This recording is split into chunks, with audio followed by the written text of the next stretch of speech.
தமிழ்நாட்டில் கூட்டுறவு வங்கிகளில் எஸ்ஆர்பி டிஆர்பி மூலமாக தேர்வு எழுதக்கூடிய நண்பர்களுக்கும் தஞ்சாவூரிலிருந்து கூட்டுறவு சங்கங்களின் துணைப்பதிவராக இருந்து ஓய்வு பெற்றுள்ள நடராஜன் ஆகிய நான் உங்கள் எல்லோருக்கும் என்னுடைய வாழ்த்துக்களை தெரிவித்துக் கொண்டு முன்பாகவே வங்கியியல் சம்பந்தமான சில வீடியோக்களை உங்களுக்கு பதிவு செய்திருந்தேன். அதனைத் தொடர்ந்து இன்றும் வங்கி சம்பந்தமான சில விவரங்களை உங்கள் முன் வைக்கின்றேன். வங்கிக்கு தாங்கள் தேர்வு செய்யப்பட்டால் இந்த வார்த்தைகள் தெரியாமல் வங்கியில் பணியாற்ற இயலாது என்பது நான் இப்போ சொல்லக்கூடிய வார்த்தையிலிருந்து தாங்கள் தெரிந்து கொள்ளலாம். எனவே இன்று தெரிவிக்கக்கூடிய இந்த வார்த்தைகளுக்கு தாங்கள் நன்றாக தெரிந்து வைத்து கொண்டு இதற்கு முக்கியத்துவம் கொடுத்து படித்து கொண்டால் நிச்சயமாக கேள்வி வர்றதுக்கு வாய்ப்புகள் உண்டு. சரி, இப்போ வங்கியில் நம்ம போய் பணியில் சேரும்பொழுது காசோலை வருது, டிமாண்ட் டிராஃப்ட் வரும். இது போல் வரக்கூடிய அவங்க என்ன சொல்கிறோன்னா ஆவணங்கள், காசோலை செக்குன்னு சொல்ல முடியாது, செக்கு கொடுப்பாங்க, டிமாண்ட் டிராஃப்ட் அதாவது கேட்பு வரைவோலை கொடுப்பாங்க. இதெல்லாம் நம்ம என்ன சொல்கிறோன்னா வங்கிக்கு கொடுக்கக்கூடிய அந்த ஆவணங்கள். இது எங்கே வருது, எந்த சட்டத்தின் கீழே வருது அப்படின்னு பார்த்தீங்கன்னா நெகோஷியபிள் இன்ஸ்ட்ருமெண்ட் ஆக்ட் அப்படின்னு சொல்கிறோம். நெகோஷியபிள் இன்ஸ்ட்ருமெண்ட் ஆக்ட், மாற்றுமுறை ஆவண சட்டம். இந்த சட்டத்துக்கு வருது. இப்போ முன்னாடியே நம்ம என்ன பார்த்துருக்கோன்னா வங்கிகள்லாம் எந்த சட்டத்தின் கீழே செயற்படுது அப்படின்னு பார்க்கும்போது வங்கிய ஒழுங்காற்று முறை சட்டம், பேங்கிங் ரெகுலேஷன் ஆக்ட் 1949, அந்த சட்டத்தையும் வங்கியெல்லாம் செயல்படுது. இப்போ செயல்படும்போது வங்கிக்கு காசோலை கொண்டாந்து கொடுக்குறாங்க, டிமாண்ட் டிராஃப்ட் கொடுக்குறாங்க. இதெல்லாம் எந்த சட்டத்தின் கீழே கொடுக்குறாங்க, அதை எப்படி நம்ம செயல்படுத்தணும் அப்படின்னு சொல்கிறது தான் இந்த negotiable instrument act, NIA act சொல்லுவாங்க. Negotiable instrument act, NIA, negotiable instrument act, மாற்றுமுறை ஆவண சட்டம். இது மிக மிக முக்கியமான ஒரு பகுதி வங்கிகளில். இதில் எப்படி கேள்வி வரும்னு கேட்டிங்கன்னா இந்த சட்டம் எந்த ஆண்டு இயற்றப்பட்டது, அதாவது மாற்றுமுறை ஆவண சட்டம் எந்த ஆண்டு இயற்றப்பட்டது. ஏன்னா இப்போ நடைமுறையில் வந்து பார்த்திங்கன்னா இப்போ 1949ங்கிறது வங்கி regulation act, banking regulation act. ஆனால் இதை பார்த்திங்கன்னா 1881, 1881 போன நூற்றாண்டில் இல்லையா. இப்போ நம்ம இருக்கிறது 2025 இருக்கோம். ஆனால் இந்த நெகோஷியபிள் இன்ஸ்ட்ருமெண்ட் ஆக்ட் எப்போ ஏற்படுத்தினாங்க பார்த்தீங்கன்னா 1881. இந்த கேள்வி வரதுக்கு நிச்சயமாக வாய்ப்பு உண்டு. ஏன்னு கேட்டால் இப்போ எல்லாருமே நம்ம என்ன நினைப்போம், இந்த கேள்வி கேட்டாங்கன்னா இப்போ நடைமுறை இருக்கக்கூடிய 2000, 2000 இல்லை 1900 இப்படி தான் நமக்கு தோணும். இது பார்த்திங்கன்னா 1881 நெகோஷியபிள் இன்ஸ்ட்ருமெண்ட் ஆக்ட்டுங்கிறது 1881. இந்த கேள்வியை முக்கியமாக வச்சுங்க. ஏன்னா அது கரண்ட் பீரியட், அது பழைய பீரியடு, அதனால் இந்த கேள்வி உண்டு. ஸோ மீண்டும் சொல்கிறேன், கேள்வி என்ன, மாற்றுமுறை ஆவண சட்டம் இது தமிழில், ஆங்கிலத்தில் நெகோஷியபிள் இன்ஸ்ட்ருமெண்ட் ஆக்ட், இது எந்த ஆண்டு இயற்றப்பட்டது, அதான் கேள்வி. மாற்றுமுறை ஆவண சட்டம் எந்த ஆண்டு இயற்றப்பட்டது, ஆங்கிலத்தில் நெகோஷியபிள் இன்ஸ்ட்ருமெண்ட் ஆக்ட். விடை என்ன, 1881. 1881. இது நல்லா வச்சுக்கணும். ஏன்னா இது வந்து நம்ம ஈஸியாக ஏமாற்றிடும். எல்லாமே என்ன நினைப்போன்னா இப்போ 1900, 2000 இது போன்ற ஆண்டு தான் இருக்கும் அப்படின்னு நினச்சிட்டு நம்ம அதை போய் டிப் பண்ணுவோம். ஸோ அதனால் இந்த கேள்வியே மிக மிக முக்கியமான ஒரு கேள்வி. மாற்றுமுறை ஆவண சட்டம் நெகோஷியபிள் இன்ஸ்ட்ருமெண்ட் ஆக்ட் எந்த ஆண்டு இயற்றப்பட்டது அப்படிங்கிற கேள்விக்கு விடை வந்து 1881. சரி, அடுத்த ஒரு கேள்வி என்னன்னு கேட்டிங்கன்னா மாற்றுமுறை ஆவண சட்டத்தில் நெகோஷியபிள் இன்ஸ்ட்ருமெண்ட் ஆக்டில் என்னென்ன இனங்கள் வரும் அப்படின்னு கேள்வி கேட்கலாம். மாற்றுமுறை ஆவண சட்டத்தில் என்னென்ன ஆவணங்கள் வரதுக்கு உண்டு அப்படின்னு கேட்டாங்கன்னா காசோலை இப்படி கேட்கலாம் இல்லைன்னா, காசோலை எந்த ஆவணச் சட்டத்தின் கீழ் வரும் அப்படின்னு கேட்டாங்கன்னா, கேள்வி வந்து விடை ஒன்று தான். 1881 தான் மாற்றுமுறை ஆவணச் சட்டம். அதில் தான் இந்த காசோலை, மாற்று சீட்டு, உறுதிமொழி பத்திரம் இதெல்லாம் வருது. ஸோ அதனால் ஏதாச்சும் ஒன்று கேட்கலாம். இந்த மாற்றுமுறை ஆவணச் சட்டத்தில் காசோலை வருமா அப்படின்னு கேட்டால் வரும். உறுதிமொழி பத்திரம் வருமா அப்படின்னு கேட்டால் வரும். மாற்று சீட்டு வருமா அப்படின்னு கேட்டால் வரும். ஸோ அதனால் மீண்டும் சொல்ல நினைச்சிங்க, மாற்றுமுறை ஆவணச் சட்டத்தில் எந்தெந்த ஆவணங்கள்லாம் வரும் அப்படின்னு கேட்டிங்கன்னா, காசோலை வரும், அது செக்குன்னு சொல்ல இல்லையா, மாற்று சீட்டு அது வரும், உறுதிமொழி பத்திரம் வரும். ஸோ அது மூணுமே வந்து அதில் வரக்கூடியது. ஸோ அதனால் இப்போ முதல்ல ஒரு கேள்வி சொல்லியிருக்கேன். அதாவது மாற்றுமுறை ஆவணச் சட்டம் எந்த ஆண்டு இயற்றப்பட்டது அப்படிங்கிற கேள்விக்கு விடை என்ன? 1881 இதுதான் விடை. மாற்றுமுறை ஆவணச் சட்டம் என்னென்ன ஆவணங்கள் வரும் அப்படின்னு பார்க்கும்போது, காசோலை வரும், மாற்று சீட்டு வரும், உறுதிமொழி பத்திரம் வரும். ஸோ இதை நீங்கள் ஞாபகம் வச்சுக்கணும். அது பிறகு இப்போ காசோலை ஒருத்தர் வந்து கொண்டாந்து கொடுக்குறாங்க. அந்த காசோலை வந்து எத்தனை மாதத்துக்கு வரைக்கும் செல்லுபடியாகும்? இப்போ உதாரணமாக இன்றைக்கி தேதி பார்த்தீங்கன்னா 17/8/2025 அப்படின்னு வச்சுங்க. இன்றைய தேதி வந்து 17/8/2025. இன்றைய தேதி போட்டு காசோலையை கொடுக்குறாங்க. அப்போ அந்த காசோலைக்கு வந்து வங்கி வந்து பணம் கொடுக்கணும் இல்லையா? அப்போ அதுக்கு என்ன கேள்வி கேட்டால், காசோலை எத்தனை மாதத்திற்கு வரை செல்லுபடியாகும்? இப்போ செல்லுபடியாகும்னா மேலே போடக்கூடிய தேதி, காசோலை மேலே போட்டுக்கிட்ட தேதி இல்லையா, அந்த தேதி தான் முக்கியமாக பார்க்கணும். அப்போ காசோலை மேலே எழுதப்பட்ட அந்த தேதி, அந்த தேதியிலிருந்து 3 மாத காலத்திற்குள்ளாகத்தான் காசோலைக்கு பணம் கொடுக்க முடியும். இதை வேலிடிட்டி டேட் அப்படின்னு சொல்லுவாங்க இல்லையா, செல்லுபடி ஆகக்கூடிய காலம். ஒரு காசோலைக்கு செல்லுபடி ஆகக்கூடிய காலம் வந்து 3 மாதங்கள். இதை ஞாபகம் வச்சுக்கணும். சில சமயம் காசோலையில் மேலே டேட்டே போடாமல் கொடுப்பாங்க, மறந்து போயிருப்பாங்க. அப்போ அந்த காசோலைக்கு பணம் கொடுக்கலாமா? கொடுக்கக்கூடாது. அப்போ வந்து அன்டேட்டட், அதாவது தேதியே போடாத காசோலைக்கு பணம் கொடுக்கலாமா? அப்படி ஒரு கேள்வி கேட்கலாம். அப்போ தேதியே போடாத காசோலைக்கு வங்கியர் பணம் கொடுக்கக்கூடாது. அப்போ தேதி போட்டுக்கணும். அப்போ தேதி போட்டாங்கன்னா எத்தனை, அந்த போட்ட தேதியிலேருந்து எத்தனை மாதங்கள் வரை செல்லுபடி ஆகும் அப்படிங்கிற கேள்வியும் கேட்கலாம். அப்படி கேட்டாங்கன்னா மேலே போட்ட தேதியிலேருந்து 3 மாதங்கள் வரைக்கும் தான் அந்த காசோலை செல்லுபடி ஆகும். இப்போ வேலிடிட்டி டேட் வந்து 3 மாதங்கள். இது ஞாபகம் வச்சோம். ஸோ 2 விதமான கேள்வி பார்த்து சொல்லியிருக்கேன். காசோலை செல்லுபடி ஆகக்கூடிய காலம் என்ன?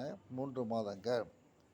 அடுத்த ஒரு கேள்வி, காசோலையில் தேதியே போடாமல் அதற்கு வங்கியில் கொடுத்தால் அதுக்கு பணம் கொடுக்கலாமா அப்படின்னு கேட்டால் கொடுக்கக்கூடாது. காரணம் வேலிடிட்டி தெரியும். அதனால் காசோலையில் மேலே தேதி அவசியமாக போட்டுக்கணும். இது முக்கியமான தேதி.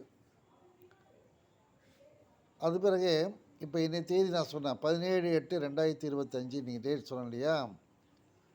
அப்போ இன்றைக்கி தேதியில் ஒரு காசோலை கொண்டாந்து பேங்கில் கொடுக்குறாங்க. ஆனால் அது தேதி மேலே பார்த்தோம்னு சொன்னால் இந்த வந்து இப்போ 17/8/2025 பதிலாக 17/9/2025 அப்படின்னு போட்டு கொடுக்குறாங்க. 17/9/2025 8ன்னு இல்லை, 17/8 இல்லை, 17/9. இன்னைய தேதிக்கு பணம் கொடுக்கலாமா? கொடுக்கக்கூடாது. அப்போ இது போல் காசோலைக்கு என்ன பேர்? பின் தேதியிட்ட காசோலை. இதுக்கு பேர் என்ன? பின் தேதியிட்ட. இன்னைய தேதி கொடுக்கல, இன்னைய தேதி கொடுக்குறாங்க. ஆனால் மேலே காசோலை என்ன டேட் போட்டிருக்கு? பிறகு வரக்கூடிய, இன்றைய தேதி பின்னாடி வரக்கூடிய தேதி போட்டதா பின் தேதியிட்ட காசோலை. அப்போ அதுக்கு நீங்கள் தேதியில் பணம் கொடுக்கலாமா? கொடுக்கக்கூடாது.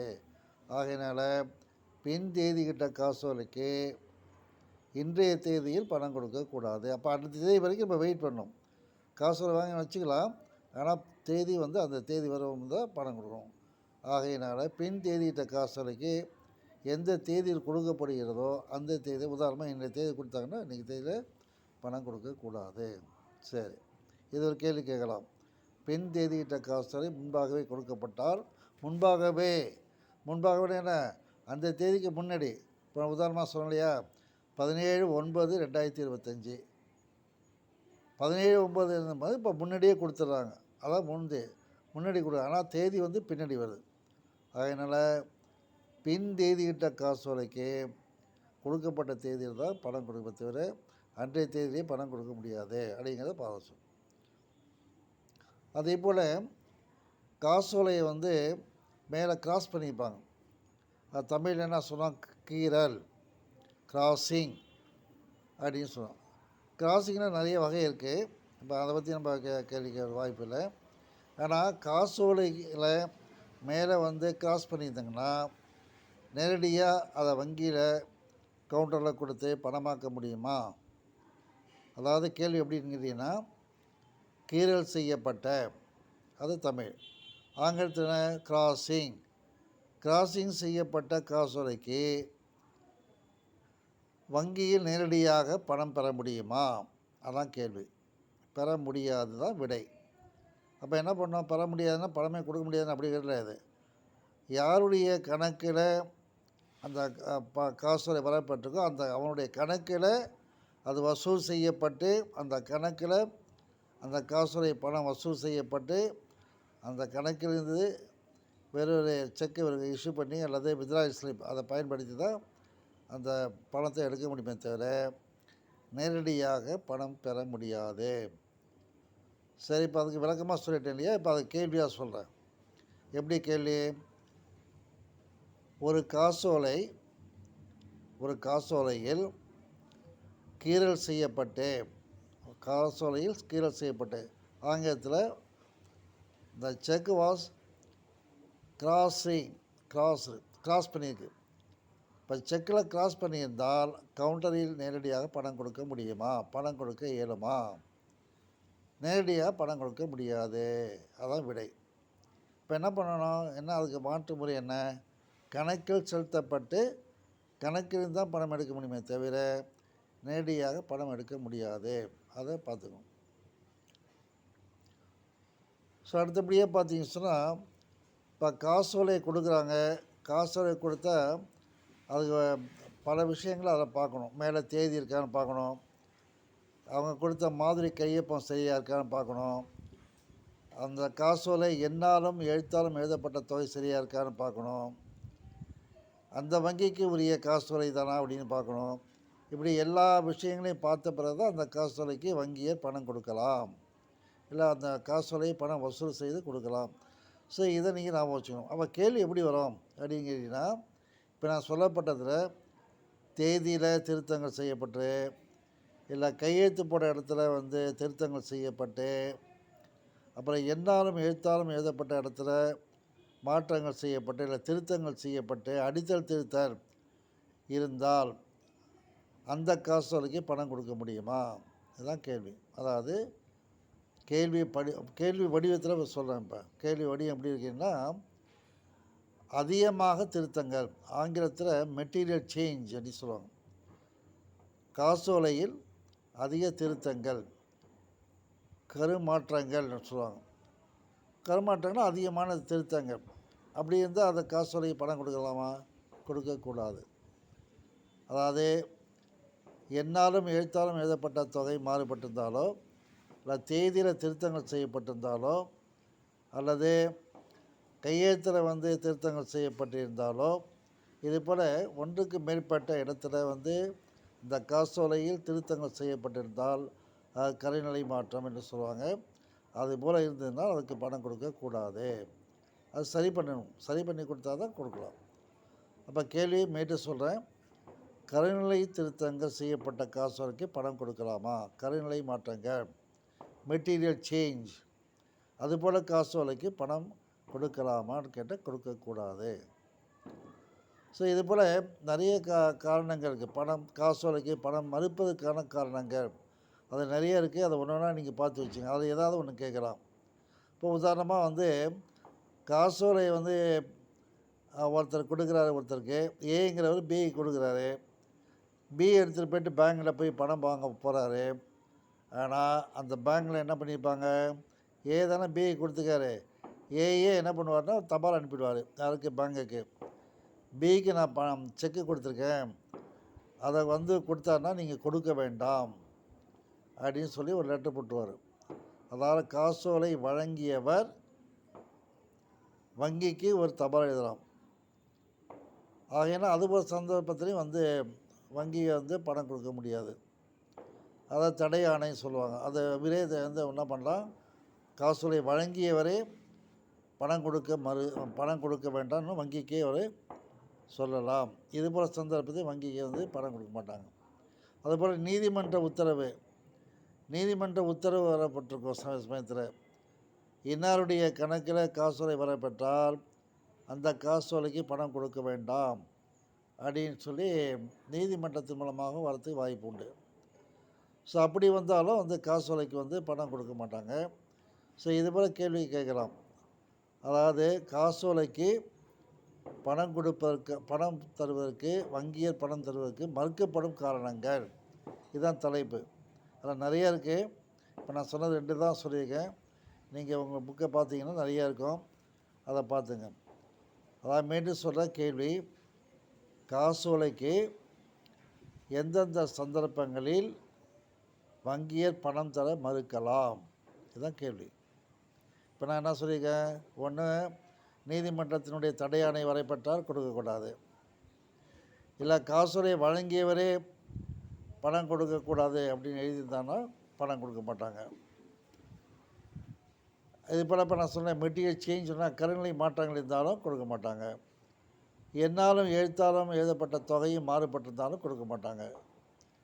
அல்லது இந்த காசோலை கசங்கிய நிலையில் இருக்குது, கிழிஞ்சிருக்கு அப்படி இருந்தாலும் கொடுக்க மாட்டாங்க. ஸோ இது போல் நிறைய சந்தர்ப்பங்கள் இருக்குது. இந்த சந்தர்ப்பங்களில் காசோலைக்கு பணம் கொடுப்பதற்கு வங்கியர் மறுக்கலாம். இது ரொம்ப பார்த்துக்கணும். ஸோ அடுத்தபடியாக முக்கியமான இன்னொரு கேள்வி, இன்ஆப்ரேட்டிவ் அக்கௌண்ட்ஸ்னு சொல்லுவாங்க, செயல்படாத கணக்கு.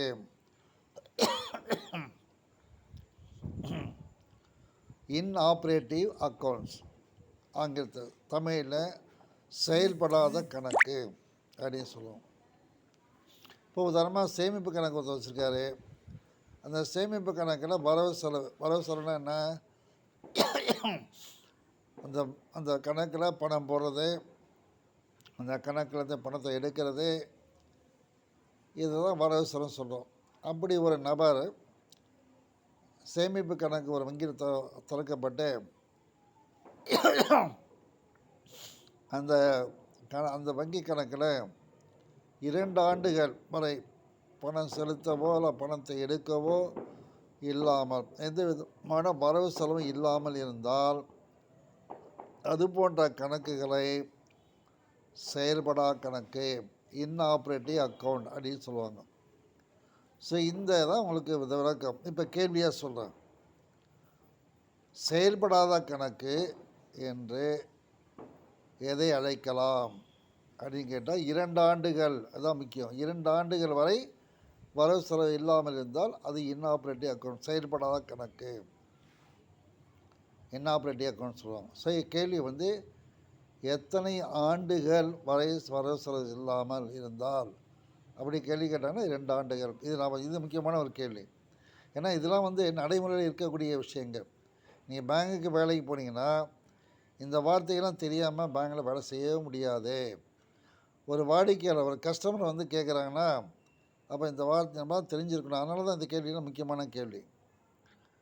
ஸோ ஒரு காசோலை அல்லது அந்த வங்கியில் கணக்கில் பணம் போட்டு எடுக்கணுன்னா தொடர்ந்து நடவடிக்கை இருந்துகிட்டே இருக்கணும். 2 ஆண்டு வரை எந்த கணக்குமே, உதாரணமாக ஒருத்தர் கணக்கு ஓப்பன் பண்ணிக்கிறாரு, ஏதோ ஒரு காரணத்தில் வெளியே போயிடுறாரு, 2 ஆண்டுகள் இல்லை வெளிநாட்டு கூட போயிடலாம், இல்லை உடல்நிலை சரியில்லாமல் இருக்கலாம், இப்போ கணக்கு வந்து பணம் வரவு செலவு செய்யாமல் இருக்கலாம். இதுபோல் சந்தர்ப்பத்தில் வங்கி என்ன பண்ணுறாங்கன்னா அதை இன்ஆப்ரேட்டிவ் அக்கௌண்ட்டு கொண்டு போடுறாங்க, செயல்படாத கணக்கு கொண்டு போடுவாங்க. ஸோ மீண்டும் அதை புதுப்பித்து மீண்டும் அந்த கணக்கில் கொண்டு வந்துடலாம். ஆனால் நமக்கு இப்போ தேர்வுக்கு என்ன அப்படின்னு கேட்டிங்கன்னா, நம்முடைய எஸ்ஆர்பி டிஆர்பியில் என்ன விதமான கேள்வி அப்படின்னு கேட்டால், ஒரு சேமிப்பு கணக்கு 2 ஆண்டு வரை செயல்படுத்தப்படாமல் இருந்தால் அந்த கணக்கை எவ்வாறு அழைக்கலாம் அப்படின்னு கேள்வி கேட்கலாம். அவ்வாறு எப்படி அழைக்கலாங்க? செயல்படாத கணக்கு, இன்ஆப்ரேட்டிவ் அக்கௌண்ட். உங்களுக்கு கொஸ்டின் பொறுத்த வரைக்கும் ஆங்கிலத்தில் இருக்கும், தமிழில் இருக்கும். தமிழ் புரியன்னா ஆங்கிலத்தை பார்த்துக்கலாம், ஆங்கிலம் புரியனா தமிழ் பார்த்துக்கலாம். சரி, இதை நீங்கள் பார்த்துங்க. ஓகேவா?